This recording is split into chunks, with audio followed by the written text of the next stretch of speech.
Transformers are the backbone of recent modern AI systems, and people have tried to understand their inner workings. However, as we saw in the previous video, merely employing general-purpose interpretability methods cannot lead to reliable findings. We need the right tool for the job. In this part, we delve into a family of interpretability methods that are specifically developed for transformers based on their true mathematical foundation. But what makes this model architecture special? That's a key question we need to consider before we can analyze them. The main advantage of transformers is their ability to build contextualized representations. Unlike other architectures, they process all input elements simultaneously, allowing the model to gather information from any part of the input.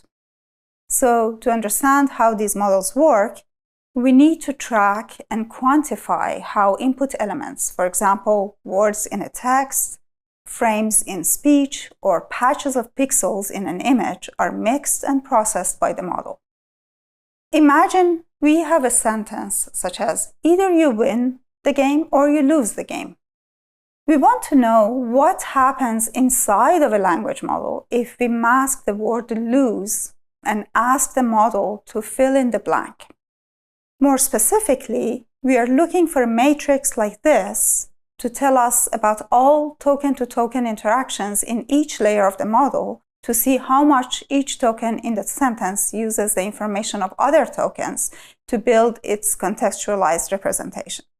This is called context mixing, and there are many approaches to formalize and quantify it. But before diving into measures of context mixing, let's have a look at different components inside a transformer layer to see how contextualized representations are constructed. A transformer block can be roughly divided into two sublayers of multi-head attention and feed-forward networks. Imagine X's are the input token representations outputted from the previous transformer layer. In the first sublayer, each input vector is transformed into query, key, and value vectors.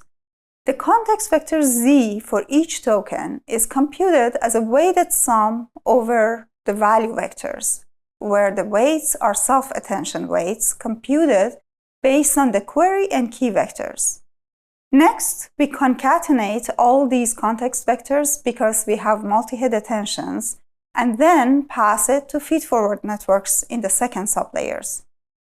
Each sublayer has its own layer normalization and residual connections.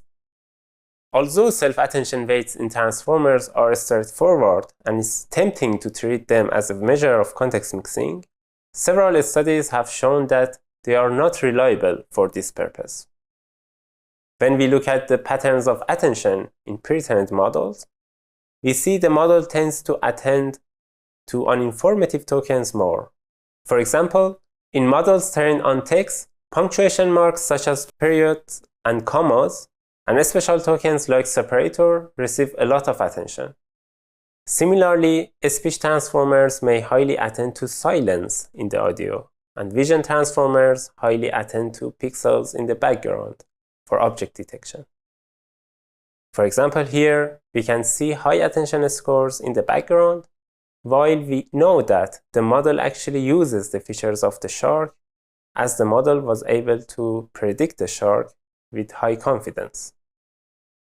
If we would interpret attention scores as an explanation for model behavior as a whole, the explanation wouldn't be faithful to its actual reasoning. We should keep in mind that attention is only a small part of the model. There are other components in the transformer layer that can impact on the information mixing in the output representations. In the next video, we will introduce methods that are developed to address this issue and take more components of the architecture into account.